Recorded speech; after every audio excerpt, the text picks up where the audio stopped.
Hi friends, ఈ వీడియోలో మనం 2013లో విడుదలైన వన్ నైట్ సర్ప్రైజ్ అనే చైనీస్ రొమాంటిక్ కామెడీ మూవీని ఎక్స్ప్లెయిన్ చేసుకోబోతున్నాము. మూవీ స్టార్టింగ్లో మన మూవీ యొక్క ఫీమేల్ లీడ్ అయిన మిషేల్ని చూపిస్తారు. ఇవాళ మిషేల్ యొక్క బర్త్డే కావడంతో తన ఆఫీస్ స్టాఫ్ మొత్తంతోనూ కూడా తను ఇవాళ క్లబ్కి వచ్చి పిచ్చిదానిలాగా డాన్స్లు వేస్తూ ఉంటుంది. ఆ అబ్బాయిలందరితో ఫ్లర్ట్ చేస్తూ నచ్చినంతసేపు అలాగా డాన్స్లు వేసుకొని ఆఖరికి కళ్ళు తిరిగి పడిపోతుంది. సీన్ కట్ చేసి కొన్ని రోజుల తర్వాత మిషేల్ని చూపిస్తారు. మిషేల్ ఒక సక్సెస్ఫుల్ ఇండిపెండెంట్ గర్ల్. తను ఒక పెద్ద కంపెనీలో మేనేజర్ జాబ్ చేస్తూ ఉంటుంది. తన జాబ్ని చూసి తను చాలా ప్రౌడ్గా ఫీల్ అవుతుంది. వాళ్ళ కంపెనీ బాస్ పైన ప్రతి ఒక్క అమ్మాయి కన్ను ఉంటుంది. మిషేల్ కన్ను కూడా పడి ఉంటుంది. ఆ బాస్ చాలా హ్యాండ్సమ్గా ఉంటాడు కాబట్టి అందరు అమ్మాయిలు అతన్ని ఇష్టపడతారు. బాస్ ఎంప్లాయీస్ అందరికీ కూడా ఒక వర్క్ని అసైన్ చేసి క్యాబిన్ లోపలికి వెళ్తాడు. ఎవ్వరు కూడా వర్క్ని చేయట్లేదు. అందరూ నిద్రపోతూ ఉంటే టోనీ అనే ఒక ఎంప్లాయీ మాత్రమే సిన్సియర్గా వర్క్ చేస్తూ ఉంటాడు. టోనీ యంగ్ అండ్ హ్యాండ్సమ్తో పాటు చాలా టాలెంటెడ్ కూడా. అతను ఫారెన్లో చదువుకొని వచ్చినా కూడా మిషేల్ కింద అసిస్టెంట్గానే చేద్దాం అనుకుంటాడు. ఓన్లీ బికాస్ అతనికి మిషేల్ అంటే ఇష్టం. మిషేల్ని అతను ప్రేమిస్తున్నాడు కాబట్టి. కానీ మిషేల్ దానికి ఆపోజిట్గా టోనీని అస్సలు ఇష్టపడదు. ఎందుకంటే మిషేల్కి తన బాస్ అంటే చాలా ఇష్టం కాబట్టి. మిషేల్ ఎక్స్పైర్ ఫుడ్ని తినబోతుంది. కరెక్ట్ టైంకి అక్కడికి వచ్చిన టోనీ మిషేల్ యొక్క ఫేవరెట్ పిజ్జాని తీసుకొని వచ్చి తనకి ఇస్తాడు. అయినా కూడా మిషేల్ టోనీతో చాలా రూడ్గా మాట్లాడుతుంది. ఎందుకు ఎప్పుడు నాతో రూడ్గా మాట్లాడతావు? నేను నీకోసమే కదా ఫుడ్ తీసుకొని వచ్చాను. మన ఇద్దరం ఇప్పుడు కేపాప్ కాన్సర్ట్కి వెళ్దామా? టికెట్స్ తీసుకొని వచ్చాను, నాతో పాటు వస్తావా ప్లీజ్ అని అడుగుతాడు. అయినా కూడా తన ఆఫర్ని ఈమె రిజెక్ట్ చేస్తుంది. మేడం, మీరు నాతో ఎప్పుడు ఇలానే రూడ్గా మాట్లాడతారు, కానీ మీ బర్త్డే రోజు మాత్రం నాతో చాలా స్వీట్గా బిహేవ్ చేశారని ఏదో చెప్పబోయే కరెక్ట్ టైంకి మిషేల్ తన్ని ఆపేసి బర్త్డే గురించి నాతో అస్సలు మాట్లాడద్దు. ఆ రోజు నేను ఎంత తాగానో ఏం చేశానో నాకేమీ గుర్తులేదు.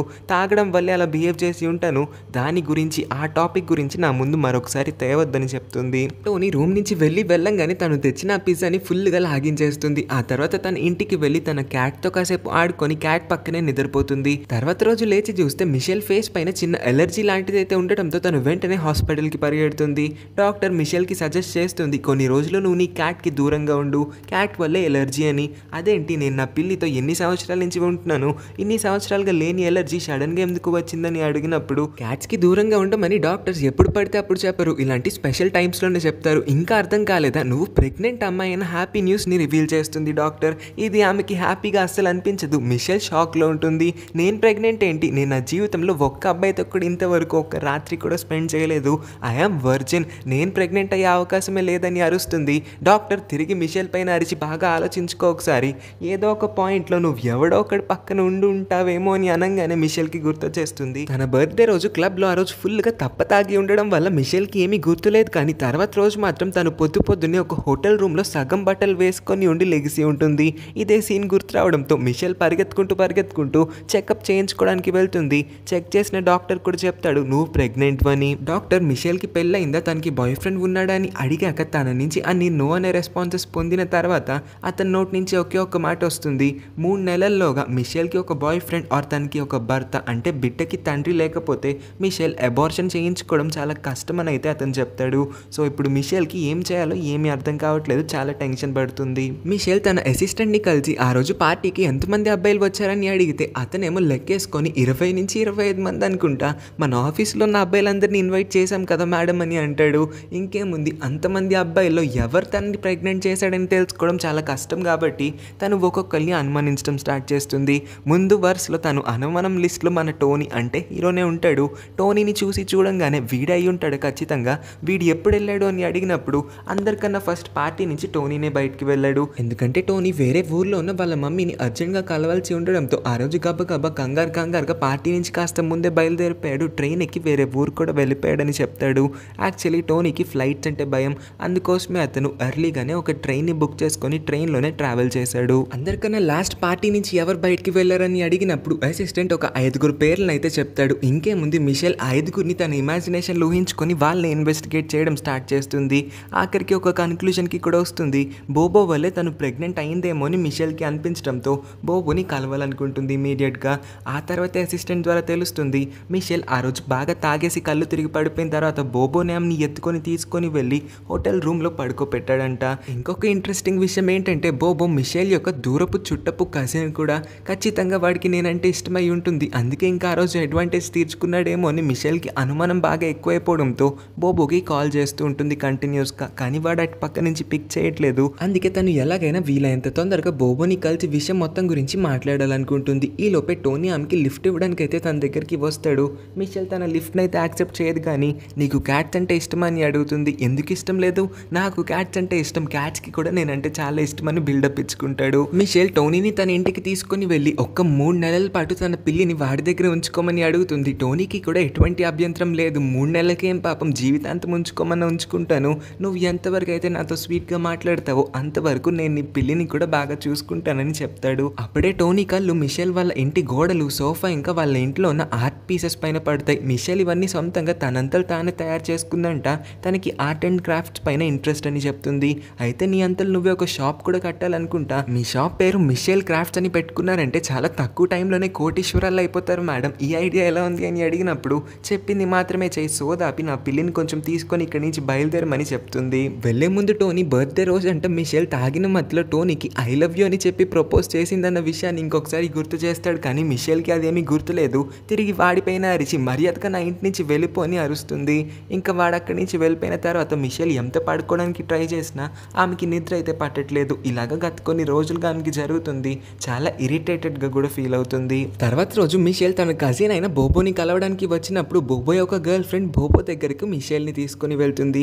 అక్కడ మిషెల్ ఆ రోజు బర్త్డే రోజు ఏం జరిగిందో మొత్తం గుర్తు తెచ్చుకుని నాకు క్లియర్గా చెప్పమని అడిగినప్పుడు వాడు కాసేపు ఆలోచించుకొని, ఆ రోజా నేను అప్పటికీ వద్దనే చెప్తూ ఉన్నా, ఈ విషయం మాత్రం నా గర్ల్ ఫ్రెండ్కి తెలియకూడదు, నేను ఎంత వద్దు వద్దు అన్నా నువ్వే నన్ను బలవంత పెట్టావు, ఏం చేయమంటావు నన్ను అని ఏదేదో మాట్లాడుతూ ఉంటాడు.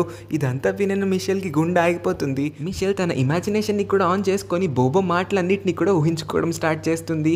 ఇంకొక పాయింట్లో తన ఇమాజినేషన్ నుంచి బయటికి వచ్చి, బోబో నీ వల్లేరా నేను ప్రెగ్నెంట్ అయ్యాను అనుకుంటా, నాకు ఇదే అనిపిస్తుంది, ఆ రోజు ఏం జరిగిందో నాకు క్లియర్గా చెప్తావా లేదా అని గట్టిగా అరుస్తుంది. ఏంటి ప్రెగ్నెంట్, అది కూడా నా వల్ల నువ్వెందుకు ప్రెగ్నెంట్ అవుతావు, మన ఇద్దరం కలిసి ఎప్పుడు లేం కదా, అయినా నేను ఇందాక నుంచి దేని గురించి మాట్లాడలేదు, ఇందాక నుంచి నేను మాట్లాడుతుంది డాన్స్ గురించి, నేను ఎంత సిగ్గుపడే అబ్బాయిని, అయినా కూడా నువ్వు నన్ను ఆ రోజు పిలిచి అందరి ముందు డాన్స్ చేయమని బలవంత పెట్టావు, ఇది సరిపోదన్నట్లు నేను నిన్ను ఆ రోజు ఎత్తుకోవాల్సి వచ్చింది కూడా, లేకపోతే ఊరుకుంటున్నావా ఏంటి, గట్టి గట్టిగా నా పైన అరుస్తూ ఉన్నావు, ఈ విషయం నా గర్ల్ ఫ్రెండ్కి తెలిసిందా అనే లోపే తన గర్ల్ ఫ్రెండ్ అక్కడికి వచ్చి చెంప పైన ఒకటి పీకి, నువ్వు ఆ అమ్మాయిని నీ చేతులతో పైకెత్తావా, ఇంతకన్నా అవమానం నాకు ఇంకేమీ లేదు, బ్రేకప్ అని చెప్పి అమ్మాయి అక్కడి నుంచి వెళ్ళిపోతుంది. సో తను ప్రెగ్నెంట్ అవడానికి కారణం బోబో కాదన్న విషయం అయితే మిషెల్ క్లియర్గా అర్థం చేసుకుంటుంది. మిషెల్ ఈ విషయం గురించి తనకి నమ్మకం ఉన్న ఒక ఫ్రెండ్ అయిన వీవేకి చెప్తుంది. వీవే మిషెల్ని ఒక్కసారి ఆ రోజు ఏం జరిగిందో మొత్తం మళ్ళీ రీకాల్ చేసుకోమని చెప్పినప్పుడు మిషెల్కి లేట్గా గుర్తొస్తుంది పార్టీలో తన బాస్ కూడా ఉన్నాడని. కొంపతీసి బాస్ అయినా అనుకునే లోపే ఆ రోజు పార్టీలో మిషెల్ ముందుకు టైగర్ అనే ఒక ముసలోడైతే వచ్చి నుంచుంటాడు. టైగర్కి మిషెల్ని చూడంగానే లవ్ ఎట్ ఫస్ట్ సైట్ అయిపోయి ఉంటుంది. అందుకే అప్పటికప్పుడే ప్రపోజ్ కూడా చేసేసి ఉంటాడు. కానీ మిషెల్ వాడి మొహం పైన రిజెక్ట్ చేసేస్తుంది. వేవే మిషెల్కి సజెస్ట్ చేస్తుంది తొందరగా పెళ్లి చేసుకోమని. పెళ్లి చేసుకోకుండా ఉండి నువ్వు లైఫ్ టైం సింగిల్గా ఉండిపోవద్దు, నీ బాబుకి నీ బిడ్డకి చాలా అన్యాయం చేసిందని పోతావు, వీలైనంత తొందరగా ఏదో ఒక అబ్బాయిని వెతుక్కొని పెళ్ళైతే చేసేసుకోవమ్మా అని ఫోర్స్ చేస్తుంది. ఆఫీస్లో ఆ ముసలుడు టైగర్ మిషెల్ని కలవడానికి వస్తాడు. టైగర్ ఇప్పుడు మిషెల్తో మాట్లాడుతూ, నీకు ఆ రోజు ఏం జరిగిందో గుర్తులేదనుకుంటా, నేను ఒకసారి గుర్తు చేస్తాను, 1 minute. ఆ రోజు నేను టైగర్ లాగా నీ పైన దూకాను, అప్పుడు నీకు నా దూకడం బాగా నచ్చినట్టుంది, నువ్వు నన్ను గట్టిగా పట్టుకొని అసలు వదలలేదు, అంతే గట్టిగా పట్టుకొని ఉండమన్నావని ఇంకా ఇంకా పిచ్చి పిచ్చిగా మాట్లాడుతూ ఉంటాడు. మిషెల్ మళ్ళీ దాంతో ఊహించుకుంటూ చాలా భయపడిపోతుంది. ఈ ముసలోడు వల్ల నేను ప్రెగ్నెంట్ అయింది చిచ్చి అనుకుంటుంది మిషెల్. అప్పుడే ఆ ముసలోడు తన స్టాఫ్ మొత్తాన్ని కూడా అక్కడికి బోల్డని గిఫ్ట్స్ డబ్బులతో పాటు మిల్క్ పౌడర్ని కూడా తీసుకురమ్మని చెప్తాడు. అక్కడికి వచ్చిన తర్వాత వాడు మాట్లాడుతూ, నేను చాలా రిచ్, నేను బాగా చూసుకుంటాను, నీకు పుట్టబోయే బిడ్డకి ఈ మిల్క్ పౌడర్ని ఇచ్చామంటే వాడు నా అంత టాలెంటెడ్ ఇంకా నీ అంత బ్యూటిఫుల్గా కూడా ఉంటాడు అని చెప్తాడు. 1 minute అసలు నేను నా ప్రెగ్నెన్సీ గురించి ఎవరికి చెప్పని కూడా చెప్పలేదు, నేను ప్రెగ్నెంట్ అన్న విషయం నీకు ఎలా తెలిసిందిరా ముసలోడు అని అడిగినప్పుడు అప్పుడే ఆ ముసలోడు రివీల్ చేస్తాడు మిషెల్ యొక్క బెస్ట్ ఫ్రెండ్ అయిన ఆ వేవేనే వీడికి చెప్పిందంట. సో దట్ వీడి ఇక్కడికి వచ్చి మిషెల్ని కన్విన్స్ చేసి మిషెల్ని పెళ్లి చేసుకుంటే మిషెల్ లైఫ్ సుఖంగా ఉంటుందని తన బెస్ట్ ఫ్రెండ్ వేవే అనుకుంటుంది. మిషెల్కి ఒళ్ళు మండి తన బెస్ట్ ఫ్రెండ్ని వాయి పీకడానికి అయితే ప్లే గ్రౌండ్కి వెళ్తుంది. టెన్నిస్ బాల్స్ అన్నిటిని కూడా వేవే మీదకి ఈసురుతూ, ఏంటే నేను నీకు నా సీక్రెట్ని చెప్తే నువ్వు ఇంకో 10 మందికి చెప్తావా, అసలు నువ్వు నా బెస్ట్ ఫ్రెండే కాదు, బెస్ట్ ఫ్రెండ్కి కూడా బ్రేకప్ అని చెప్పేస్తుంది. ఇదేం కోఇన్సిడెన్స్, ఇప్పుడు మిషెల్ వాళ్ళ కంపెనీ ప్రెగ్నెన్సీకి సంబంధించి మిల్క్ ప్రాజెక్ట్ అనే ఒక ప్రాజెక్ట్ని చేస్తూ ఉంటారు. ఆ పోస్టర్ పైన హస్బెండ్ అండ్ వైఫ్ ఇద్దరు కూడా ఉంటారు. మిషెల్కి హస్బెండ్ని చూస్తే ఒళ్ళు మండుతుంది. తనకి ఇప్పుడు హస్బెండ్ లేడు కాబట్టి పోస్టర్లో నుంచి హస్బెండ్ పిక్చర్ని కూడా డిలీట్ చేసేస్తుంది. ఇప్పుడు వాళ్ళ మిల్క్ ప్రాజెక్ట్ కోసం ఇంకొన్ని ఐడియాస్ని సేకరించడానికి వరల్డ్ లైఫ్ ఎక్స్పర్ట్ని కలవడానికి వెళ్తారు. వరల్డ్ లైఫ్ ఎక్స్పర్ట్ని కలిసారంటే వాళ్ళకి ఇంకొన్ని ఐడియాస్ వస్తాయి. ఈ వరల్డ్ లైఫ్ ఎక్స్పర్ట్ని కలుద్దామన్న ఐడియాని ఇచ్చింది అయితే మన టోనీనే అయి ఉంటాడు. అందుకోసమే మిషెల్ టోనీని తన కార్లో కూర్చోపెట్టి కార్ని అయితే డ్రైవ్ చేస్తూ ఉంటుంది. టోనీకి ఆ వరల్డ్ లైఫ్ ఎక్స్పర్ట్ ఇంటి అడ్రస్ తెలుసు అని చెప్తాడు. అతనే కార్ని నడుపుతానని కూడా అంటే మిషెల్కి ఈగో అడ్డొస్తుంది. నా కార్ని నేను కాకుండా ఇంకెవరు నడపడం ఏంటి, నేను ఎవరి మాటని వినను, నేను ఓన్లీ టెక్నాలజీని మాత్రమే నమ్ముతానని గూగుల్ మ్యాప్స్ని మాత్రమే ఫాలో అయ్యి కార్ని చాలా స్పీడ్గా తోలడం స్టార్ట్ చేస్తుంది. ఓ పక్క టోనీ నాకు అడ్రస్ తెలుసు, గూగుల్ మ్యాప్స్ తప్పు చూపిస్తుంది, నన్ను నమ్మండి చెప్పిన వాడి మాటల్ని అస్సలు పట్టించుకోవట్లేదు పాపం. మిషెల్ డ్రైవ్ చేస్తుంది చాలా దూరమే డ్రైవ్ చేస్తుంది. ఆఖరికి తన కార్ యొక్క పెట్రోల్ కూడా పూర్తయిపోతుంది. ఇప్పుడు వాళ్ళ కార్ వచ్చి ఒక అడవి లాంటి ప్రాంతంలో ఆగిపోతుంది. ఇంకా మిషెల్ పరువు మొత్తం పోయి ఉంటుంది. ఆఖరికి మిషెల్ టోనీ హెల్ప్ తీసుకుందామని మనం ఎక్కడున్నామో కాస్త చెప్పవా అని అడిగితే నేనెందుకు చెప్పాలి, నాకు అసలేమీ తెలియదు, నువ్వే కదా తోలుకుంటూ ఇక్కడ వరకు వచ్చావు, నీకు నాకన్నా టెక్నాలజీ పైన నమ్మకం ఎక్కువ కదా, ఇప్పుడు చూసావు కదా బాగా అయిందని తిట్టడం స్టార్ట్ చేస్తాడు. టోనీ మాటలకి కోపం వస్తుంది. అందుకే తను కార్ దిగి తనంతలు తానే ఎక్కడికో వెళ్దామని నడుస్తూ ఉంటుంది. కాలు స్లిప్ అయ్యి ఒక గోతి లోపల పడుతుంది. ఇది చూసిన టోనీ వెంటనే అతని ప్యాంట్ని తీయడం స్టార్ట్ చేస్తాడు. రే ఏం చేస్తున్నావురా, ప్యాంట్ని ఎందుకు తీస్తున్నావు, నా పైన అడ్వాంటేజ్ తీర్చుకుందామని చూస్తే అస్సలు బాగోలేదు, ఒంటరి ఆడపిల్లని చూస్తున్నావు అనుకుంటా, నేను నిన్ను రఫ్ ఆడించేస్తాను, ఎంతైనా నేను నీ బాస్ని కదా, నన్ను వదిలేరా, దయచేసి ఏం చేయొద్దని తనంతలు తానే పిచ్చిదానిలాగా వాగుతూ ఉంటుంది. అయినా సరే 1 minute ఒక్కసారి ఆలోచించవచ్చు కదా, ప్యాంట్ని తీసినా కూడా ఏం చేయాలన్నా నేను నిన్ను ముందు గోతులోంచి పైకి లాగిన తర్వాతే చేయాల్సి వస్తుందని తను తీసిన ఆ ప్యాంట్ని కిందకు వదులుతాడు. ఆ ప్యాంట్కి ఇంకొక పక్కని పట్టుకొని మిషెల్ అయితే పైకి వచ్చేస్తుంది. మిషెల్ ఆ ఫోర్స్కి వెళ్ళి టోనీ పైన పడుతుంది. టోనీ పైన ఇప్పుడు మిషెల్ ఉండడంతో అబ్బా ఈ పొజిషన్ ఎంత బాగుందో, జీవితాంతం ఇలానే ఉండిపోతే చాలా బాగుంటుందని అతను కోరుకుంటాడు. దేవుడికి టోనీ మాటలు వినిపిస్తాయి అనుకుంటా వాళ్ళిద్దరూ ఇటు పక్కకి చూస్తే అక్కడికి ఒక జంతువు అయితే వచ్చేసి ఉంటుంది. దాన్ని చూస్తే అది కుక్కో నక్కో వీళ్ళిద్దరికి అర్థం కావట్లేదు. వాళ్ళు కదిలరంటే అది మీద పడిపోయి వాళ్ళిద్దరి పైన అటాక్ చేస్తుందేమో అని భయపడి వాళ్ళిద్దరూ కదలకుండా అలానే ఉండిపోతారు. పొద్దున్న ఇక్కడికి వచ్చిన వాళ్ళు మధ్యాహ్నం దాటుతుంది, సాయంత్రం దాటిపోయి రాత్రి అయిన తర్వాత కూడా వాళ్ళిద్దరూ కదలకుండా ఆ పొజిషన్లో అలానే ఉండిపోతారు. టోనీ ఆనందానికి హద్దే ఉండదు. ఆ కుక్కో నక్కో మాత్రం అది అక్కడి నుంచి అస్సలు కదలట్లేదు. ఇంకా మిషెల్కి చాలా కోపం వచ్చేస్తుంది. టోనీ ఏమో మిషెల్ని పొగుడుతూ ఉంటాడు. నువ్వు ఎంత అందంగా ఉన్నావు, నీ చేతులు ఎంత సాఫ్ట్గా ఉన్నాయి, నీ జుట్టు ఎంత సిల్కీగా ఉందని. ఆ మాటలు విని మిషెల్కి ఇంకా చిరాకు వచ్చేస్తుంది. వీడి పులిహారని తట్టుకోలేకపోతున్నాను రా బాబు, ఆ కుక్కో నక్కో నన్ను కరిసినా పర్లేదని తను చాలా వేగంగా అక్కడి నుంచి పరిగెత్తడం స్టార్ట్ చేస్తుంది. మిషెల్ వెనకాలే టోనీ కూడా పరిగెత్తేస్తూ ఉంటాడు. వీళ్ళిద్దరిని ఫాలో అయ్యి ఆ కుక్కో నక్కో కూడా వీళ్ళ వెనకాల పడుతుంది. పాపం మన టోనీకి ప్యాంట్ వేసుకునేంత టైం కూడా లేదు. తనేమో ప్యాంట్ని పట్టుకొని పరిగెడుతూ ఉంటే మిషెల్ గట్టిగా అరుస్తుంది, ఎందుకు ఆ కుక్క మన వెనకాల పడుతుంది, దానికి పని పాట ఏం లేదా అని, నాకెందుకో నువ్వు పరిగెడుతున్నావు కాబట్టి కుక్క కూడా నీ వెనకాల పడుతుంది, దానికి నీ రెడ్ జాకెట్ నచ్చింది అనుకుంటా అని అంటాడు. మిషెల్ వెంటనే తన జాకెట్ని తీసి వెనక్కి ఇసిరేస్తుంది. అయినా కుక్కో నక్కో వీళ్ళ వెనకాల పడుతూ ఉండడంతో వీళ్ళకి చాలా భయం వేసి స్పీడ్ని పెంచేస్తారు. వీళ్ళ కళ్ళకి ఒక ఇల్లు ఇంకా ఒక ల్యాడర్ కనిపిస్తుంది. ల్యాడర్ పైకి ఇద్దరు కూడా చాలా స్పీడ్గా ఎక్కేస్తూ ఉంటారు. అలా ఎక్కే ప్రాసెస్లో టోనీ అనుకోకుండా నిజంగానే తెలియకుండానే మిషెల్ యొక్క ఫ్రాక్ని సగానికి సగం చింపేస్తాడు. మిషెల్కి చలేస్తుందని అబ్జర్వ్ చేసిన టోనీ సగం వేసుకున్న ప్యాంట్ని పూర్తిగా వేసుకోకుండానే అతని షర్ట్ని తీసి మిషెల్కి కప్పేస్తాడు. ఈ లోపే వాళ్ళు కూర్చున్న రూఫ్ టాప్ విరిగిపోయి వాళ్ళైతే కింద కపుల్ బెడ్ పైకి వెళ్ళి పడతారు. ఆ కపుల్కి సడన్గా పైనుంచి వీళ్ళిద్దరు ఎక్కడి నుంచి ఊడిపడ్డారో అర్థం కాక గట్టిగా అరవడం స్టార్ట్ చేస్తాడు. సార్ గారు ఇంకా మేడం గారు కూడా ఆ కపుల్ నుంచి చాలా దూరంగా పరిగెత్తడం స్టార్ట్ చేస్తారు. ఒక పాయింట్లో టోనీ మిషెల్ని ఆపి ఇప్పటి వరకు నువ్వు చెప్పింది నేను విన్నాను, ఇప్పటికన్నా నేను చెప్పింది నువ్వు వింటావా ప్లీజ్ అని అడుగుతాడు. సరే ఇక పైనుంచి నువ్వు చెప్పింది వింటాను, నా వల్ల ఇంత ట్రబుల్ వస్తుందని నాకే తెలియట్లేదని మిషెల్ అంటుంది. పరిగెత్తడం మొదలుపెట్టిన మిషెల్ కాలు బెనికి కింద పడుతుంది. 2 hours లేటర్ మిషెల్ని ఇప్పుడు టోనీ ఎత్తుకొని ఉంటే మిషెల్ మాత్రం అమ్మా నేను అలసిపోయాను, ఇంక నా వల్ల కావట్లేదు అని అంటుంది. నువ్వు అలసిపోవాల్సింది నేను అనుకుంటా, ఏం మాట్లాడుతున్నారో కూడా తెలియట్లేదు మేడం అని అంటాడు. 2 గంటల నుంచి మీ కాలు బెనికిందని నేను మిమ్మల్ని మోస్తూ వస్తే మీరు అలసిపోయారంట అని చెప్పి ఒక్కసారికి మిషెల్ని కింద పడేసి మనం వరల్డ్ లైఫ్ ఎక్స్పర్ట్ వాళ్ళ ఇంటికి వచ్చేసామని చెప్తాడు. అమ్మయ్య వచ్చేసామని లోపలికి వెళ్ళి చూస్తేనే తనకి తెలుస్తుంది ఇది వరల్డ్ లైఫ్ ఎక్స్పర్ట్ వాళ్ళ ఇంటితో పాటు టోనీ వాళ్ళ ఇల్లు కూడా అంట. యాక్చువల్లీ టోనీ వాళ్ళ నాన్నే ఆ వరల్డ్ లైఫ్ ఎక్స్పర్ట్. ఈ విషయం మిషెల్కి ముందే చెప్తే మిషెల్ మళ్ళీ వాళ్ళ ఇంటికి రానంటుందేమో అని ఈ విషయాన్ని సీక్రెట్గానే ఉంచాడు. అందుకోసమే అతనికి అడ్రస్ తెలుసు, నేను కార్ డ్రైవ్ చేస్తానని 100 సార్లు చెప్పినా కూడా మిషెల్ ఒక్కసారి కూడా వినిపించుకోలేదని అంటాడు. ఆ ఇంట్లో ఇద్దరు ఫ్రెష్ అప్ అయిపోయిన తర్వాత మిషెల్ కాసేపు తన పిల్లితో ఆడుకుంటుంది. అప్పుడే టోనీకి తెలుస్తుంది మిషెల్కి జలుబు చేసిందని. వెంటనే అతను కొన్ని టాబ్లెట్స్ని తీసుకురావడానికి వెళ్తాడు, కానీ మిషెల్ టాబ్లెట్స్ వేసుకోదంట. అంటే ఇన్ఫ్యాక్ట్ ఇండైరెక్ట్గా ఆమెకి భయం అని చెప్పలేక నేను వేసుకుని నాకు అలవాటు లేదని సాకు చెప్తుంది. సర్లే అయితే 1 minute అని తను కాటన్ని నీటి లోపల తడిపి మనం ఇక్కడ ఎలా అయితే తడిగుడ్డను పెట్టుకుంటామో మిషెల్కి కూడా అలానే కాటన్ని తన బాడీ పైన పెడుతూ ఉంటాడు. చిన్నప్పటి నుంచి అతనికి ఎప్పుడు ఫీవర్ వచ్చినా వాళ్ళ మమ్మీ అచ్చం ఇలానే చేసేదని చెప్పి మిషెల్కి కూడా ఇలానే చేస్తూ ఉంటాడు. ఆ తర్వాత మిషేల్ అతన్ని అడుగుతుంది, మీ పేరెంట్స్ సంగతి ఏంటి, వాళ్ళు ఎక్కడున్నారు అని అడిగినప్పుడు, మా నాన్న నా చిన్న వయసులో ఉన్నప్పుడే ప్లేన్ క్రాష్లో చనిపోయాడు. అందుకే ఇంకా ఆ పాయింట్ నుంచి ఇప్పటి వరకు నేను ఏరోప్లేన్ ఎక్కి అంత ధైర్యం సాహసం కూడా చేయలేదు. ఏరోప్లేన్ ఎక్కాలంటే నాకు చాలా భయం వేస్తుంది. అందుకే ఎప్పుడు ట్రావెల్ చేయాలన్నా నేను ట్రైన్నే ప్రిఫర్ చేస్తానని చెప్తాడు. ఇలా వీళ్ళిద్దరూ కాసేపు మాట్లాడుకున్న తర్వాత టోనీ సోఫా మీద పడుకోవడానికి హాల్లోకి అయితే వెళ్ళిపోతాడు. తెల్లవారే మళ్ళీ టోనీ ఇంకా మిషేల్ ఇద్దరూ లెగిసిన తర్వాత మిషేల్ మళ్ళీ టోనీతో రూట్గా మాట్లాడడం స్టార్ట్ చేస్తుంది. టోనీ మళ్ళీ ఫీల్ అవుతాడు, అసలు నువ్వు నన్ను ఇష్టపడాలంటే నేను ఏం చేయాలని అడిగినప్పుడు ఇంతకీ నువ్వు నన్ను ఎందుకు అంతలా ఇష్టపడుతున్నావు, నాలో అంత ఇంట్రెస్టింగ్గా నీకు ఏం కనిపిస్తుందని అడుగుతుంది. నువ్వు ఎంత కోపిష్టి దానివి, ఎంతమంది పైన ఎంత గట్టిగా అరిచినా నేనేమి పట్టించుకోను, ఎందుకంటే నువ్వు జస్ట్ నిన్ను నువ్వు స్ట్రాంగ్గా చూపించుకోవడానికి అంత కోపంగా బిహేవ్ చేస్తావని అనుకుంటాను. నాకు మాత్రం నీలో ఒక చిన్న క్యూట్ పిల్ల కనిపిస్తుంది, ఆ చిన్న పిల్లనే నేను ఇష్టపడుతున్నాను, నాకు ఒక్క ఛాన్స్ ఇచ్చి చూడొచ్చు కదా అని అడుగుతాడు. కానీ మిషేల్ ఏమీ మాట్లాడకుండా అయితే అక్కడి నుంచి వెళ్ళిపోతుంది. టోనీ చాలా బాధపడతాడు. ఆఫీస్లో బాస్ తన అసిస్టెంట్ని తిట్టాడని ఆ లేడీ అసిస్టెంట్ ఏడుస్తూ ఉంటుంది. మిషేల్ ఇంకా తన ఫ్రెండ్స్ అందరూ ఆ అసిస్టెంట్ని ఓదారుస్తూ ఉన్న టైంలోనే మిషేల్కి తెలుస్తుంది ఆ రోజు పార్టీకి వచ్చినప్పుడు బాస్ మిషేల్ యొక్క పక్క హోటల్ రూమ్లోనే ఉన్నాడని. మిషేల్కి అనిపిస్తుంది, కొంపతీసి బాస్ కానీ నన్ను ప్రెగ్నెంట్ చేయలేదు కదా, బాస్తో ఆ రోజు ఉన్నట్టు నాకేవో చిన్నగా గుర్తొస్తుంది కదా అని ఆలోచిస్తూ ఉంటుంది.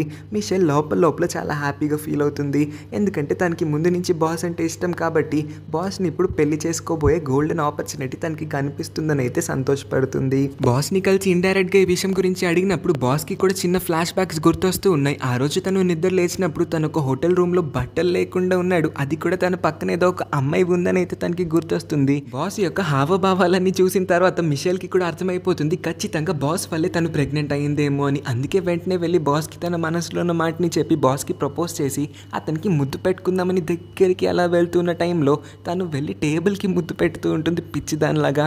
బాస్ తన్ని నార్మల్ కండిషన్లోకి రమ్మంటాడు. ఆ తర్వాత తనకి తెలుస్తుంది ఇదంతా జస్ట్ తన ఇమాజినేషన్ మాత్రమే అని. బాస్ మిషేల్ని డిన్నర్కి ఇన్వైట్ చేస్తాడు. డిన్నర్లోనే మిషేల్ ఇంకా బయట పెట్టేస్తుంది, I'm pregnant with your baby అని. అంటే తన కడుపులో అతని బిడ్డ పెరుగుతున్నాడన్న విషయాన్ని రివీల్ చేసేస్తుంది. ఈ మాట విన్న బాస్కి చాలా భయమేస్తుంది. ప్రెజెంట్ అతనికి ఒక భార్య ఉంది కాబట్టి ఆమెని చీట్ చేయాలనుకోవట్లేదని చెప్పి ఇంకొన్ని నెలలు మిషేల్ని వెయిట్ చేయమంటాడు. ఆ తర్వాత తన భార్యకి డైవోర్స్ ఇచ్చేసి మిషేల్తో కలిసి ఉంటానని ప్రామిస్ చేస్తాడు. ఇంకేముంది, వాళ్ళ బాస్ తన్ని పెళ్లి చేసుకోపోతాడేమో అని మిషేల్ చాలా హ్యాపీగా ఫీల్ అవుతుంది. రాత్రి మిషేల్ వాళ్ళ ఇంటికి టోనీ అయితే వచ్చి, మీ పిల్లి మా ఇంట్లో నుంచి పారిపోయింది, అది ఎక్కడికి వెళ్ళిందో నాకు కనిపించట్లేదు, నువ్వు కూడా ఒకసారి వచ్చి వెతకచ్చు కదా ప్లీజ్ అని అడుగుతాడు. వెంటనే మిషేల్ కూడా బయలుదేరి టోనీ ఇంట్లోపల మొత్తం వెతికేస్తూ ఉంటుంది. చూస్తే ఆ పిల్లి జాలీగా కింగ్ లాగా వాళ్ళ ఇంట్లోనే కూర్చొని ఉంటుంది. ఏంటి నన్ను ఫూల్ని చేయడానికి ఇక్కడికి పిలిచావు, ఆ పిల్లి ఇంట్లోనే ఉంది కదా, ఎందుకు ఇలా చేస్తున్నావు అని అడిగినప్పుడు వాడు వెంటనే గిటార్ని వాయించడం మొదలుపెట్టి, I love you, will you be my girlfriend please అని అడుగుతాడు. వాడు తన మీద ఈ ట్రిక్ని ప్లే చేయడానికి ఇక్కడికి పిలిచాడని అర్థం అవడంతో మిషేల్ అక్కడి నుంచి కోపంగా వెళ్ళిపోబోతుంది. టోనీ తన్ని పట్టుకొని, ఎందుకు నువ్వు నాతో ఎప్పుడు ఇలాగే బిహేవ్ చేస్తావు, నువ్వంటే నాకు చాలా ఇష్టం, నన్ను పెళ్లి చేసుకోవచ్చు కదా అని అడుగుతాడు. నువ్వంటే నాకు ఇష్టమా కాదా అన్నది ఇక్కడ పాయింట్ కాదు టోనీ, నువ్వు నాకన్నా చాలా చిన్నవాడివి కాబట్టి నేను నిన్ను పెళ్లి చేసుకోలేను, ఇది ఫస్ట్ పాయింట్. ఇంకా నా బిడ్డని పోషించగలిగే ఒక తండ్రి కోసం నేను వెతుకుతూ ఉన్నాను, నా బిడ్డ యొక్క తండ్రి వెతికిన తర్వాత అతన్ని మాత్రమే నేను పెళ్లి చేసుకుంటానని చెప్తుంది. మన ఇద్దరికి పెళ్ళైన తర్వాత పుట్టబోయే ఆ బిడ్డని నేను చాలా జాగ్రత్తగా చూసుకుంటాను, నాకు కూడా పిల్లలతో పాటు పిల్లలంటే చాలా ఇష్టం, నీ అంత శాలరీ సంపాదించలేకపోయినా నీకన్నా కాస్త తక్కువ శాలరీని సంపాదించే విషయానికి వచ్చేసినా సరే నేను పిల్లల్ని చాలా బాగా చూసుకుంటాను, I love kids, I love you also అని అంటాడు. ఆఖరికి మిషేల్ టోనీతో రివీల్ చేసేస్తుంది, ఇప్పుడు తను ప్రెగ్నెంట్, ఇంకా తన కడుపులో ఒక బిడ్డ పెరుగుతుంది, ఆ బిడ్డకి తండ్రి వాళ్ళ కంపెనీ యొక్క బాసేనని. ఈ విషయం తెలుసుకొని టోనీ గుండె రెండు ముక్కలైపోతుంది, అతను కంప్లీట్ షాక్ అయిపోతాడు. ఈ మాట విన్న టోనీ, ఇది ఇంకొక వన్ నైట్ స్టాండ్ అని అడుగుతాడు. అతని మాటలేమి కూడా మిషేల్కి అర్థం కావట్లేదు. అప్పుడే టోనీ అడుగుతాడు, బాస్ ని బిడ్డని యాక్సెప్ట్ చేశాడా అని. It's none of your business అని చెప్పి మిషేల్ చాలా కోపంగా టోనీ పైన చిరాకు పడి అక్కడి నుంచి అయితే వెళ్ళిపోతుంది. ఇంకా ఆ పాయింట్ తర్వాత నుంచి మిషేల్ ఇంకా టోనీ ఇద్దరు ఒకరితో ఒకరు మాట్లాడుకోవడం తగ్గించేస్తారు, అవాయిడ్ కూడా చేసుకోవడం స్టార్ట్ చేస్తారు. ఒకరోజు మిషేల్ తన బేబీ యొక్క అల్ట్రాసౌండ్ చెక్ చేయించుకోవడం కోసం హాస్పిటల్కి వెళ్ళాలనుకుంటుంది. బాస్ని కూడా తనతో తీసుకువెళ్ళాలనుకుంటుంది, కానీ బాస్ చాలా బిజీగా ఉండడం వల్ల రాలేకపోతాడు. తన బెస్ట్ ఫ్రెండ్కి కూడా కుదరదు. ఇంకా మిషేల్ ఒంటరిగానే హాస్పిటల్కి బయలుదేరుతుంది. డాక్టర్ మిషేల్ని, ఏంటి నువ్వు బిడ్డ యొక్క తండ్రిని వెతికావని విన్నాను, ఇంతకీ అతను ఎవరు అని అంటే, వెతికానులే, కాకపోతే అతను ఇప్పుడు బిజీగా ఉండడం వల్ల ఇక్కడికి రాలేకపోయాడని చెప్పే కరెక్ట్ టైంకి డోర్ ఓపెన్ చేసుకొని టోనీ, మై డార్లింగ్ నువ్వు ఇక్కడే ఉన్నావా, నన్ను పిలిస్తే నేను ముందే వచ్చేవాడిని కదా అని హస్బెండ్ లాగా యాక్ట్ చేస్తూ ఉంటాడు. టోనీని అక్కడ చూడంగానే మిషేల్కి చాలా కోపం వస్తుంది, అరవడం స్టార్ట్ చేస్తుంది. డాక్టర్ మిషేల్ని కూల్ డౌన్ చేస్తూ, నువ్వు ఈ టైంలో ఉన్నప్పుడు అసలు అరవకూడదు, ఫ్రస్ట్రేట్ అవ్వకూడదని ఓదారుస్తూ ఉంటాడు. అప్పటి వరకు కోపంగా ఉన్న మిషేల్ తన తన బేబీ యొక్క మూమెంట్ని చూడంగానే తన కళ్ళంట నీళ్ళు వచ్చేస్తూ ఉంటాయి. కాస్త ఎమోషనల్ అయిపోతుంది. టోనీ మిషెల్ కోసం నార్మల్ చెప్పుల్ని తీసుకొని వస్తాడు. ఇక పై నుంచి హీల్స్ వేసుకోవద్దని ఆమెకి సజెస్ట్ కూడా చేస్తాడు. నేనేం చేయాలో నువ్వేమి చెప్పక్కర్లేదని చెప్పినప్పుడు నేను చెప్పేదన్నా కాస్త వినొచ్చు కదా, నీ ఆరోగ్యం నీ మంచి కోసమే చెప్తున్నానని తను కన్విన్స్ చేయగలుగుతాడు. ఆఖరికి మిషెల్ టోనీ చైన్ అయితే పట్టుకుంటుంది. హీల్స్ కాకుండా చెప్పుల్ని వేసుకోవడానికి ఒప్పుకుంటుంది. ఇంకా ఆ పాయింట్ నుంచి టోనీ మిషెల్కి తోడుగా తన బిడ్డని జాగ్రత్తగా చూసుకోవడంలో టోనీ ఆమెకి హెల్ప్ చేస్తూ షాపింగ్ విషయంలో కూడా అస్సలు కాంప్రమైజ్ అవ్వకుండా మిషెల్కి తోడుగా ఉంటాడు. టోనీ ఇంకా మిషెల్ ఇద్దరు కలిసి మిషెల్కి పుట్టబోయే ఆ బిడ్డ పేరు ఫెలిసిటీ అని పెడతారు. వాళ్ళిద్దరికి ఆ పేరు బాగా నచ్చిందంట. ఆ తర్వాత నుంచి ఫెలిసిటీ పుట్టిన తర్వాత ఫెలిసిటీని ఎలా చూసుకోవాలని టోనీ మిషెల్కి అన్ని నేర్పించడం స్టార్ట్ చేస్తాడు. మిషెల్ డెకరేట్ చేస్తూ ఉన్నప్పుడు ఒక ఐటమ్ కింద పడిపోవడంతో కాస్త కిందకి వంగుతుంది. ఆమె కడుపులో పెయిన్ అయితే స్టార్ట్ అవుతుంది. వెంటనే టోనీ ఆమె దగ్గరికి వచ్చి ఆమెకి మసాజ్ చేయడం స్టార్ట్ చేస్తాడు. టోనీ ఎందుకు ఇంత కేర్ తీసుకుంటూ ఉన్నావు నా గురించి అని అడిగినప్పుడు నేను నిన్ను ఎప్పుడు ఇంతే హ్యాపీగా చూడాలనుకుంటున్నాను, నువ్వు నన్ను ఇష్టపడినా పడకపోయినా ఐ వాంట్ యువర్ హ్యాపీనెస్ అని చెప్తాడు. ఈ మాటలన్నీ వినిన తర్వాత మిషెల్ కూడా ఈ పాయింట్లో టోనీ గురించి ఆలోచించడం స్టార్ట్ అవుతుంది. గత కొన్ని రోజులుగా అతను చేస్తూ ఉన్న ప్రతి ఒక్క పని ఈమెని ఇంప్రెస్ చేసేస్తుంది కూడా. ఆమె కళ్ళంటే ఇప్పుడు నీళ్ళు కూడా వచ్చేస్తాయి. కానీ సడన్గా ఆమె పేగులు గట్టిగా అరవడంతో ఇద్దరికిద్దరు నవ్వడం స్టార్ట్ చేస్తారు. మిషెల్కి ఆకలేస్తుందని తెలుసుకొని. సో వాళ్ళిద్దరూ వెతికి వెతికి ఒక ఇండియన్ రెస్టారెంట్కి అయితే వస్తారు. ఇండియన్ రెస్టారెంట్లో కూర్చొని ఏం ఆర్డర్ చేసుకుందామని ఆలోచిస్తున్న టైంలో మిషెల్కి వాష్రూమ్కి వెళ్ళాలనిపించడంతో తను వెంటనే వాష్రూమ్కి బయలుదేరుతుంది. టోనీకి అక్కడ వాళ్ళ బాస్ అయితే కనిపిస్తాడు. వేరొక అమ్మాయితో ఫ్లర్ట్ చేస్తూ ఉన్నప్పుడు వెంటనే వాళ్ళ బాస్ దగ్గరికి వెళ్ళి మీ ఫ్యూచర్ ప్లాన్స్ ఏంటి, ఎవరిని పెళ్లి చేసుకుందాం అనుకుంటున్నారు, మీ భార్యతో విడాకులు అయిపోతున్నాయి అంట కదా అని అడిగినప్పుడు నేనైతే మిషెల్ని పెళ్లి చేసుకోవాలనుకోవట్లేదు. బికాస్ నువ్వు మిషెల్ చూడడానికి చాలా బాగుంటారు, చూడముచ్చటగా చక్కని కప్పల్లా ఉంటారు, కాబట్టి నువ్వే మిషెల్ని పెళ్లి చేసుకోవచ్చు కదా అని అడుగుతాడు. అదేంటి తన కడుపులో పెరుగుతున్న బిడ్డకి కారణం మీరైనప్పుడు నేనెలా పెళ్లి చేసుకుంటాను, మిషెల్కి కూడా మీరంటేనే ఇష్టం కాబట్టి మీరు ఇంకొకసారి మిషెల్ గురించి ఆలోచించండి అని చెప్పి టోనీ వచ్చి కూర్చుండిపోతాడు. మిషెల్ రాగానే తన బాస్ని స్పాట్ చేసి దాక్కోవడం స్టార్ట్ చేస్తుంది. ఎందుకంటే ఒకవేళ వాళ్ళ బాస్ మిషెల్ని ఇంకా టోనీని ఇద్దరిని కూడా ఇలాగ బయట తిరుగుతూ ఉండడం చూసారంటే బాస్కి కోపం వచ్చి ఏమన్నా మిస్అండర్స్టాండ్ చేసుకుంటాడేమో అని ఈమె దాక్కుంటూ ఉంటుంది. కానీ బాస్ వీళ్ళిద్దరిని ముందు నుంచే చూసేసి ఉంటాడు కాబట్టి వీళ్ళిద్దరి దగ్గరికి అయితే వచ్చేస్తాడు. బాస్ మిషెల్తో ఫ్లర్ట్ చేస్తూ ఉంటాడు. టోనీకి ఏమీ అర్థం కావట్లేదు. బాస్ దగ్గరికి వెళ్ళి మీరు మిషెల్ని పెళ్లి చేసుకొని అన్నారు కదా, ఈ విషయాన్ని మిషెల్కి చెప్పేస్తే తను కూడా తన ఫ్యూచర్ గురించి ఆలోచిస్తుంది కదా, ఒక్కసారి తనకి మీరు ఏమనుకుంటున్నారో చెప్పేయండి అని అంటాడు. అయినా బాస్ ఏం మాట్లాడకుండా మిషెల్కి కూడా ఏమీ చెప్పకుండా అక్కడి నుంచి వెళ్ళిపోతాడు. టోనీ మిషెల్కి చెప్పడానికి ట్రై చేస్తాడు. బాస్ నేను ఇందాక చూసినప్పుడే వేరే అమ్మాయితో టైం స్పెండ్ చేస్తూ ఉన్నాడు, తను నేను చీట్ చేస్తున్నాడు, వాడు నేను ఎప్పటికీ కూడా యాక్సెప్ట్ చేయడని. మిషెల్ మాత్రం టోనీ పైన అరిచి బాస్ దగ్గరికి వెళ్ళిపోతుంది. బాస్ని అడగడానికి ట్రై చేస్తుంది తన బిడ్డ గురించి. కానీ బాస్ మాత్రం నువ్వు ఇంకా టోనీ కలిసి నన్ను చీట్ చేస్తున్నారు కదా, నిన్ను ఇంకా నీ బిడ్డని కూడా ఎప్పటికీ యాక్సెప్ట్ చేయనని దొరికిందే సాక్ కాబట్టి ఈ సాక్నే వాడుకొని తన కార్ని వేసుకొని హీరోయిన్ని ఇంకా పట్టించుకోకుండా అయితే అక్కడి నుంచి వెళ్ళిపోతాడు. టోనీ మిషెల్ దగ్గరికి వచ్చి మిషెల్కి అర్థమయ్యేలా బాస్ నిన్ను చీట్ చేస్తున్నాడు, బాస్ని అసలు నమ్మద్దని చెప్పడానికి ట్రై చేస్తాడు. కానీ మిషెల్ మాత్రం ఇంకా బాస్ సైడే మాట్లాడుతూ ఉంటుంది. టోనీని తిడుతూ ఉంటుంది కూడా.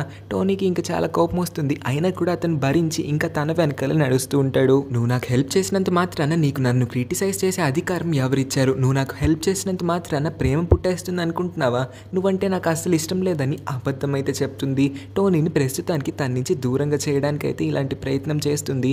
అయినా కూడా టోనీ ఇంకా తన దగ్గర ఉండడంతో ఈ వరల్డ్లో ఎవరు కూడా పర్ఫెక్ట్ కాదు, నేను నిన్ను ఎందుకు ఇష్టపడాలి, నీకు ఫ్లైట్ ఎక్కడం అంటే కూడా భయం కదా, అలాంటిది నేను నిన్ను పెళ్లి చేసుకున్నానంటే ఫ్యూచర్లో నన్ను ఎక్కడ ప్రొటెక్ట్ చేస్తావు, నా బిడ్డను ఎలా జాగ్రత్తగా చూసుకుంటావని అనరాని మాటలన్నీ అంటూ హద్దులు దాటినట్టుగా మాట్లాడుతుంది. టోనీకి ఈ మాటలన్నీ విని చాలా బాధేస్తుంది. ఇంకొక మాట కూడా మాట్లాడకుండా మిషెల్ని అక్కడే వదిలేసి వెళ్ళిపోతాడు. ఇంటికి వచ్చిన తర్వాతే మిషెల్ అర్థం చేసుకుంటుంది బాస్ ఎప్పుడు కూడా తన్ని ఇష్టపడుతున్నానని ఒక్కసారి కూడా చెప్పలేదు. కానీ టోనీ ఎన్నిసార్లు చెప్పాడు, టోనీ ఇదే జెన్యూన్ లవ్ అని తను ఆఖరికి అర్థం చేసుకోగలుగుతుంది. కానీ ఇప్పటికే చాలా లేట్ అయిపోయి ఉంటుంది. టోనీని అనరాని మాటలు అనేసి ఉంటుంది కాబట్టి టోనీ తన పైన ఉన్న కోపంతో ఆఫీస్ని వదిలి వెళ్ళిపోవడానికి నిర్ణయించుకుంటాడు. మిషెల్ టోనీని ఆపడానికి ప్రయత్నిస్తుంది. కానీ టోనీ మిషెల్ని చూడకుండా మరీ అక్కడి నుంచి నడుచుకుంటూ వెళ్ళిపోతాడు. ఆ తర్వాత మిషెల్ బాస్ దగ్గరికి వెళ్ళి మీకు నేనంటే ఇష్టమా అని అడిగినప్పుడు బాస్ ఇంకా సమాధానం చెప్పడానికి తడబడుతూ ఉంటాడు. ఇంకా మిషెల్ ఫైనల్గా బాస్కి చెప్పేస్తుంది తన ఫైనల్ డెసిషన్. తను కూడా ఈ కంపెనీని వదిలేసి వేరే కంపెనీకి వెళ్ళిపోతుంది. ఇంత టాక్సిక్ ఎన్విరాన్మెంట్లో తను ఉండాలనుకోవట్లేదని. మిషెల్ అలా ఆఫీస్ని వదిలేసి వెళ్ళిపోదాం అనుకుంటుంది. అప్పుడే కరెక్ట్ టైంకి అక్కడికి బాస్ వాళ్ళ భార్య అయితే వస్తుంది. బాస్ భార్యకి ఇప్పుడు బాస్ పైన అనుమానం కలుగుతుంది. ఆ రోజు మిషెల్ యొక్క బర్త్డే పార్టీ రోజున బాస్ ఎవరితో పడుకున్నాడో తెలుసుకుందామని ఇక్కడికి వచ్చి ఉంటుంది. అందరినీ క్వశ్చన్ చేయడం స్టార్ట్ చేస్తుంది. మిషెల్ బాస్ గురించి తన భార్యకి చెప్పేద్దాం అనుకుంటుంది. ఉంటుంది. ఈలోపే బాస్ యొక్క పర్సనల్ అసిస్టెంట్ అయితే మిషెల్ని వెనక్కి తోసేసి ఆ తప్పు చేసింది నేనే, దాన్ని తప్పని నేను అసలు అనను, నేను చేసింది 100% కరెక్ట్, మిషెల్ బర్త్డే పార్టీ రోజున బాస్తో పడుకుంది ఇంకెవరో కాదు, అది నేనే అని చాలా ప్రౌడ్గా చెప్పుకుంటుంది. యాక్చువల్లీ అసిస్టెంట్ అగ్లీగా ఉందని బాస్ ఒక్కసారి కూడా అసిస్టెంట్ వైపు చూడలేదంట. అసిస్టెంట్ని ఎప్పుడు తక్కువ చేసే మాట్లాడాడు. అందుకే అసిస్టెంట్ తన బాస్ పైన రివెంజ్ తీర్చుకుందాం అనుకునింది. బర్త్డే పార్టీ రోజున బాస్ బాగా తాగేసి ఉండడంతో అతనితో ఒక నైట్ అయితే స్పెండ్ చేసిన తర్వాత కొన్ని పిక్చర్స్ని కూడా క్లిక్ చేసుకొని అవే పిక్చర్స్ని ఇప్పుడు బాస్ యొక్క భార్యకి పంపించి ఉంటుంది. ఇదంతా తను బాస్ తన్ని అగ్లీగా భావించినందుకు రివెంజ్ కోసమే చేసి ఉంటుంది. అందరి గర్ల్స్కి ఒక మాట అయితే చెప్తుంది, బయటికి అందంగా కనిపించే అబ్బాయిలందరూ కూడా మంచిగా ఉండాలని రూల్ ఏమీ లేదు, వాళ్ళు చాలా టాక్సిక్గా ఉండే అవకాశం కూడా ఉంటుంది, కాబట్టి మనసుని చూసి ప్రేమించండి, మనిషిని చూసి కాదు అని ఒక నీతి వాక్యం చెప్పి తను కూడా ఇంకా రిజైన్ చేసేస్తున్నానని చెప్పి ఈ కంపెనీని వదిలేసి వెళ్ళిపోతుంది. ఇప్పటికీ మిషెల్ కళ్ళు తెరుచుకుంటాయి. అంటే తనకి పుట్టబోయే ఆ బిడ్డ యొక్క కన్న తండ్రి బాస్ కాదన్న విషయంపై అయితే ఆమెకి క్లారిటీ వచ్చేస్తుంది. ఇంకా ఇంటికి వెళ్ళిన తర్వాత టోనీనే గుర్తొస్తూ ఉంటాడు మిషెల్కి. టోనీకి కాల్ చేయడానికి ట్రై చేసిన అటు పక్క నుంచి అతను కాల్ లిఫ్ట్ చేయట్లేదు. టోనీతో గడిపిన మెమరీస్ అన్నిటిని తలుచుకొని తను టోనీని బాగా మిస్ అవుతూ ఉంటుంది. చాలా బాధేస్తుంది కూడా, కళ్ళంట నీళ్ళు వచ్చేస్తాయి, బాగా ఏడుస్తుంది. సడన్గా ఆమె కడుపులోంచి సౌండ్స్ వినిపించడంతో ఆకలేస్తుందేమో అనుకుంటుంది, కానీ అవి తన బిడ్డ యొక్క సౌండ్స్ అని తెలియడంతో ఇకపై నుంచి తన బిడ్డని కేరింగ్గా చూసుకుందామని నిర్ణయించుకుంటుంది. అబార్షన్ అనే ఆలోచనని కూడా ఇప్పటికీ డ్రాప్ చేసేస్తుంది. ఆ తర్వాత ఇంకా తన బిడ్డ పైన, తన పైన, ఇంకా తన ఆర్ట్ అండ్ క్రాఫ్ట్స్ పైన ఫోకస్ చేస్తుంది. ఒకరోజు క్రాఫ్ట్స్ చేస్తూ చేస్తూ అలసిపోయి టేబుల్ పైన పడుకుండిపోతుంది. అప్పుడే టోనీ ఆమెకి సడన్గా కాల్ చేసి, ఎలా ఉన్నారు మేడం, బాగున్నారా, నేను గుర్తున్నానని అడుగుతాడు. ఈ మాటలు విన్న మిషెల్కి చాలా బాధేస్తుంది. అందుకోసమే టోనీకి ఆ రోజు అన్న మాటలన్నిటి కోసం కూడా సారీ చెప్తుంది. అంత రూడ్గా మాట్లాడి ఉండకూడదు, నేను నీతో ఫస్ట్ నుంచి కూడా రూడ్గా బిహేవ్ చేశాను, దానికి చాలా పెద్ద సారీ అని కూడా చెప్తుంది. ఇంత పెద్ద సారీ వినిన తర్వాత టోనీ కూడా ఇప్పుడు మిషెల్ని కలుద్దాం అనుకుంటాడు. మిషెల్ వాళ్ళ ఇంటికి వస్తున్నట్టుగా, ఇప్పుడే బయలుదేరుతున్నట్టుగా చెప్తాడు. ఇంకా కాల్ కట్ అవ్వగానే మిషెల్ పరుగున తన ఇంటి మొత్తాన్ని క్లీన్ చేసేసి చాలా అందంగా కూడా రెడీ అవుతుంది. కాలింగ్ బెల్ మోగంగానే డోర్ ఓపెన్ చేసి టోనీని చాలా ఆనందంగా లోపలికి రమ్మని ఇన్వైట్ చేస్తుంది. కానీ టోనీ ఇక్కడికి యాక్చువల్గా ఆమె పిల్లిని తిరిగి ఇవ్వడానికి వచ్చానని చెప్పి అతనికి ఆఫ్రికా తిరగడానికి వరల్డ్ టూర్ ఆఫర్ దొరికిందని చెప్తాడు. అతను ఇప్పుడు ఆ వరల్డ్ టూర్ కోసం బయలుదేరాడంటే 1 సంవత్సరం పాటు రాలేకపోతాడని కూడా చెప్తాడు. మిషెల్ అతనికి ఆల్ ది బెస్ట్ అని చెప్తుంది. నీకు ఇంకా బాస్కి మధ్యన అంతా బాగానే జరుగుతుంది కదా అని అడిగినప్పుడు అంతా బాగానే ఉంది, ఏం ప్రాబ్లం లేవని అబద్ధం చెప్తుంది. ఎందుకంటే అతను ఇప్పుడు కంపెనీ మానేసి ఉంటాడు కాబట్టి వరల్డ్ టూర్ లాంటి పెద్ద ఆఫర్ని రిజెక్ట్ చేశాడంటే అతని ఫ్యూచర్లో చాలా లాస్ అవుతాడు, కాబట్టి అతని జాబ్ ఏరియా గురించి కూడా మిషెల్ ఆలోచిస్తుంది. అందుకే అతన్ని ఆ వరల్డ్ టూర్ కోసం బయలుదేరమని చెప్తుంది. అలా 2 అడుగులు ముందుకు వేసిన టోనీ మళ్ళీ 2 అడుగులు వెనక్కి వేసి, నీకు కావాల్సితే నేను ఇక్కడే నీతోనే ఉండిపోతాను, ఆఫర్ని కూడా రిజెక్ట్ చేసేస్తానని చెప్తాడు. వద్దు, అంత పెద్ద ఆఫర్ని రిజెక్ట్ చేయొద్దు, నువ్వు ఆఫర్ని యాక్సెప్ట్ చేసి వరల్డ్ టూర్ కోసం బయలుదేరు, నేను హ్యాపీగానే ఉంటాను, బాస్ ఉన్నాడు కదా నన్ను చూసుకోవడానికని అంటుంది. ఇంకా అంతలా చెప్పడంతో టోనీ కూడా అక్కడి నుంచి బయలుదేరి వెళ్ళిపోతాడు. యాక్చువల్లీ టోనీకి ఇక్కడే ఈమెతోనే ఉండిపోవాలని ఉంటుంది, మిషెల్కి కూడా టోనీని ఇక్కడే ఉంచేయాలని ఉంటుంది. కానీ ఇద్దరు ఒకరి మనసులో ఉన్న ఇంకొకరి మాటని చెప్పుకోలేకపోతారు. టోనీ అక్కడి నుంచి కార్లో వెళ్ళిపోతూ ఉన్నప్పుడు మిషెల్ కళ్ళంట నీళ్ళు వచ్చేస్తూ ఉంటాయి. యాక్చువల్లీ మిషెల్ టోనీ యొక్క ఫ్యూచర్ని పాడు చేయాలనుకోవట్లేదు. అందుకే అతని ఫ్యూచర్ని దృష్టిలో పెట్టుకొని టోనీని ఇక్కడి నుంచి పంపించేసి ఉంటుంది ఆమెకి చాలా దూరంగా. సీన్ని కొన్ని నెలల తర్వాతకి ఫాస్ట్ ఫార్వర్డ్ చేస్తారు. మిషెల్ వాళ్ళ కంపెనీలో జాబ్ మానేసి ఉంటుంది కాబట్టి ఇప్పుడు వాళ్ళ టౌన్కి వచ్చేసి తన ఆర్ట్ అండ్ క్రాఫ్ట్ షాప్ని ఓపెన్ చేసుకొని ఉంటుంది. ఆ రోజు టోనీ చెప్పినట్టే మిషెల్స్ ఆర్ట్ అండ్ క్రాఫ్ట్స్ అనే షాప్ని ఓపెన్ చేసి ఉంటుంది. ఇంకా ఇప్పుడు తను 9 months ప్రెగ్నెంట్ కూడా, డెలివరీ టైం దగ్గర పడుతూ ఉంటుంది. కరెక్ట్గా అదే టైంకి వాళ్ళ డోర్ దగ్గర చూస్తే టోనీ అయితే మిషెల్ని కలవడానికి వచ్చి ఉంటాడు. టోనీ వచ్చి రాగానే, నువ్వు ఎలా ఉన్నావు, ఫెలిసిటీ ఎలా ఉంది అని అడుగుతాడు. మేమిద్దరం బాగానే ఉన్నాము అని అన్నప్పుడు, నువ్వు నీ గురించి ఇంకా బాస్ గురించి నాకు ఆ రోజు ఎందుకు అబద్ధం చెప్పావని అడుగుతాడు. నువ్వు నాకు ఆ రోజు అబద్ధం చెప్పుండకపోతే నేను నీతోనే ఉండేవాడినని చెప్పి వెంటనే నీల్ డౌన్ చేసి మిషెల్కి ప్రపోజ్ చేస్తాడు. వెడ్డింగ్ రింగ్ని కూడా ఇస్తాడు. మిషెల్ కళ్ళంట నీళ్ళు వచ్చేస్తూ ఉంటాయి. మన ఇద్దరం ఇలా అన్నా బాగుంటాం, ఆ రోజు జరిగినట్టు కూడా ఉన్నా కూడా బాగానే ఉంటామని చెప్తాడు. ఏం మాట్లాడుతున్నావు, నాకు ఒక్క ముక్క కూడా అర్థం కాలేదని మిషెల్ అంటుంది. బెడ్ పైన ఆ రోజు నీ బర్త్డే రోజున మన ఇద్దరం బెడ్ పైన పడుకున్నాం కదా, ఆ తర్వాత ఏం జరిగిందో నీకేం గుర్తులేదా, ఇన్ని రోజులు నీకు గుర్తుంది, అందుకోసమే నువ్వు కావాలని నన్ను ఇగ్నోర్ చేస్తున్నావేమో అనుకున్నాను అని ఒక బాంబ్ని అయితే పేలుస్తాడు. ఈ మాటలన్నీ వినగానే మిషెల్ కళ్ళు తిరిగిపోతాయి. ఆమెకి ఇప్పుడు ఎలా ఫీల్ అవ్వాలో కూడా అర్థం కావట్లేదు. కరెక్ట్గా ఇదే టైంకి మిషెల్ కడుపులో ఉన్న బిడ్డ కూడా తన్నడం స్టార్ట్ చేస్తుంది. అంటే ఇప్పుడు ఆమె డెలివరీ టైం చాలా అంటే చాలా దగ్గర పడిపోవడంతో హాస్పిటల్కి వెళ్ళాలనుకుంటారు, కానీ ట్యాక్సీ అసలు అవైలబుల్గా లేదు. అందుకే ఒక చిన్న రిక్షా బండిలో కూర్చోపెట్టి మిషెల్ని రోడ్ పైన తోసుకెళ్తూ ఉంటాడు. మిషెల్ దారిలోని క్వశ్చన్ల మీద క్వశ్చన్లు వేస్తూ, ఇంతకీ ఆ రోజు ఏం జరిగిందో నాకు క్లియర్గా మొత్తం చెప్పు, ఇప్పుడా నువ్వు ఇంత పెద్ద బాంబుని పేల్చేదని అడిగినప్పుడు వాడు అప్పుడే రివీల్ చేస్తాడు, ఆ రోజు నేను మా అమ్మని కలవడానికి ట్రైన్లో ట్రావెల్ చేయడానికి బయలుదేరాను, కానీ నువ్వు నాకు కాల్ చేసి పార్టీకి మళ్ళీ తిరిగి రమ్మన్నావు. నేను నీ కోసం వస్తే అక్కడ నువ్వు ఏడవడం స్టార్ట్ చేసావు. బికాస్ నువ్వు సింగిల్గా ఉన్నందుకు నువ్వు చాలా బాధపడి ఏడుస్తూ ఉన్నావు. నేను నిన్ను ఓదార్దాం అనుకున్నాను, ఈలోపు నాకు కూడా ఫుల్గా తాగించేసావు.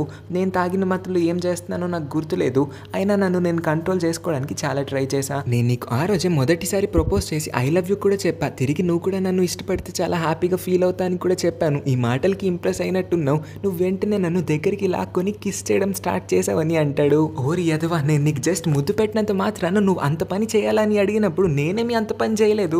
నన్ను నేను చాలా కంట్రోల్ చేసుకోవడానికి ట్రై చేశాను, అయినా నువ్వే నన్ను బలవంతంగా దగ్గరికి లాక్కొని ముద్దుల మీద ముద్దులు పెట్టేసుకున్నావు. ఆ తర్వాత జరగాల్సిందంతా జరిగిపోయింది అని చెప్తాడు. రోడ్ పైన ఒక ఫంక్షన్ జరుగుతుంది, అయినా కూడా మిషెల్ని టోనీ అతి కష్టం మీద ఎంతో కష్టపడి ఆఖరికి హాస్పిటల్ వరకు అయితే తీసుకురాగలుగుతాడు. మిషెల్ టోనీని అడుగుతుంది, ఇంత పెద్ద విషయాన్ని ఇన్ని రోజులు ఎందుకు దాచుంచావు, నాకు ఒక్కసారి కూడా ఎందుకు చెప్పలేదని అడిగినప్పుడు, ఏంటి చెప్పేది, ఎన్నిసార్లు నేను చెప్దామని ట్రై చేసినా నా నోటి ప్రతిసారి నువ్వు మూయిస్తూ ఉండేదానివి కదా, చెప్పే అవకాశాన్ని ఒక్కసారి కూడా కలిపి లేదని అంటాడు. కనీసం నేను ప్రెగ్నెంట్ అయినప్పుడన్నా ఈ విషయాన్ని చెప్పాలి కదా అని అంటే, నువ్వు ప్రెగ్నెంట్ అయినప్పుడే చెప్దామని వచ్చాను, అప్పుడేమో నువ్వు నీ బిడ్డ బాస్ యొక్క బిడ్డ అని అన్నావు. నువ్వే అంత షూర్గా ఉన్నావంటే నేను అనుకున్నాను నువ్వు నాతో 1 నైట్ స్టాండ్ చేసిన తర్వాత బాస్తో కూడా 1 నైట్ స్టాండ్ చేసి ఉంటావేమో, నువ్వు అలాంటి దాన్ని అనుకున్నాను అని అనేలోపు యదవ మొహమోడా, నన్ను అంత నీచంగా ట్రీట్ చేసావా, నేను అంత చెండాలపు దాన్ని ఏమీ కాదు. ఆ రోజు జస్ట్ 1 నైట్ స్టాండ్ ఒకసారి నా జీవితంలో జరిగింది. ఐఎమ్ యాక్చువల్లీ వర్జిన్ ఆ టైం కన్నా ముందు అని చెప్తుంది. ఆ ఒక్కసారి బాగా తాగేయడం వల్ల నేను కంట్రోల్ తప్పి ఏదేదో చేస్తాను, దీనిలో నా తప్పేమీ లేదని చెప్పి బాధపడుతూ ఉంటుంది. బేబీ బయటికి రాబోతుంది, టోనీ ఏమో సడన్గా స్టాప్ అని గట్టిగా అరుస్తాడు. ఏంటిరా స్టాప్ అని డాక్టర్ కూడా తిరిగి అరుస్తుంది. నువ్వు నన్ను ఇష్టపడుతున్నావా, ఇంతకీ నేను నీకు ప్రపోజ్ చేశాను, దానికి ఎస్ అనోనా చెప్పలేదు అని అంటే చాలా గట్టిగా ఎస్ అని అరుస్తుంది. టోనీ మళ్ళీ స్టాప్ అని గట్టిగా అరుస్తాడు. ఈసారి ఏమైందో చెప్పరా, నేను ఎంతసేపు ఈ బిడ్డను నా పొట్ట లోపల దాచుకోవాలని తను అరుస్తూ ఉంటుంది. ఫాస్ట్గా అవకొట్టేస్తాను, నువ్వు నిజంగానే నన్ను ఇష్టపడుతున్నావు కదా, మనస్ఫూర్తిగా నన్ను ఇష్టపడుతున్నావు కదా, అంటే నేను అనుకుంటున్నాను నీ ప్రెగ్నెన్సీకి కారణం నేను, ఇంకా నీ కడుపులో పెరుగుతున్న ఆ బిడ్డకి తండ్రి నేనే, కాబట్టి నువ్వు నన్ను కాకుండా ఇంకెవరిని పెళ్లి చేసుకోకూడదని ఒక రూల్ని నీ మైండ్లో పెట్టుకున్నావేమో, నన్ను మాత్రమే పెళ్లి చేసుకోవాలని ఆ విధంగా ఆలోచిస్తున్నావేమో అనుకుంటున్నాను. ఏం మాట్లాడుతున్నావు, పిచ్చి కానీ పట్టిందా, నాకు నువ్వంటే నిజంగానే ఇష్టం, నా బిడ్డ వల్ల కాదు, నా ప్రెగ్నెన్సీ వల్ల కాదు, I like you, I love you అని చెప్పి తన బిడ్డకి జన్మనైతే ఇచ్చేస్తుంది. ఫెలిసిటీ ఈ భూమి మీదకి వచ్చేస్తుంది. రింగ్ని పెట్టాలనుకునే మన టోనీ కళ్ళు తిరిగి పడిపోతాడు తన బిడ్డని చూసిన సంతోషంలో. లాస్ట్ సీన్లో టోనీ ఇంకా మిషెల్ ఎంగేజ్మెంట్ చుట్టాలందరి సమక్షంలో బీచ్ లోపల జరుగుతూ ఉంటుంది. టోనీ మిషెల్ చేతికి తన ఫింగర్కి అయితే ఉంగరాన్ని తొడిగేస్తాడు. అలా వాళ్ళిద్దరి హ్యాపీ మ్యారేజ్ పూర్తయిపోతుంది. తర్వాత వాళ్ళిద్దరూ వాళ్ళ చిట్టి పాప అయిన ఫెలిసిటీని కూడా ఎత్తుకొని చాలా హ్యాపీగా ఫీల్ అవుతారు. ఇదే హ్యాపీ ఎండింగ్ సీన్ ని చూపిస్తూ ఈ ఫన్నీ ఇంకా కామెడీ మూవీని అయితే ఎండ్ చేస్తారు. ఈ మూవీ చూసినప్పుడు నాకు చాలా ఫన్నీగా అనిపించింది, అందుకే ఎలాబొరేటెడ్గా చాలా నీట్గా క్లీన్గా ఎక్స్ప్లెయిన్ చేద్దాం అనుకున్నాను, చాలా ఫన్నీగా. మీకు కూడా ఈ మూవీ ఫన్నీగా అనిపించి ఉంటే ఖచ్చితంగా కింద కామెంట్ చేయండి. ఇంకా నా ఎక్స్ప్లెనేషన్ నచ్చినట్లయితే అస్సలు మర్చిపోకుండా వెళ్ళే ముందు ఈ వీడియోకి ఒక లైక్ చేసి మన ఛానల్ని కూడా సబ్స్క్రైబ్ చేసుకోండి. సబ్స్క్రైబ్ చేసుకోవడం వల్ల మీ వల్ల నాకు సపోర్ట్ అయితే దక్కుతుంది. ఇంకా మర్చిపోకుండా మన ఛానల్లో ఉన్న మిగతా వీడియోస్ని కూడా చెక్ చేయడానికి ట్రై చేయండి. పక్కనే ఉన్న నోటిఫికేషన్ బెల్ని కూడా ఆన్ చేసుకొని ఉంచండి. అప్పుడే నేను పెట్టే ప్రతి వీడియోని మీరు మిస్ అవ్వకుండా వెంటనే చూసేయగలుగుతారు. Thank you for watching.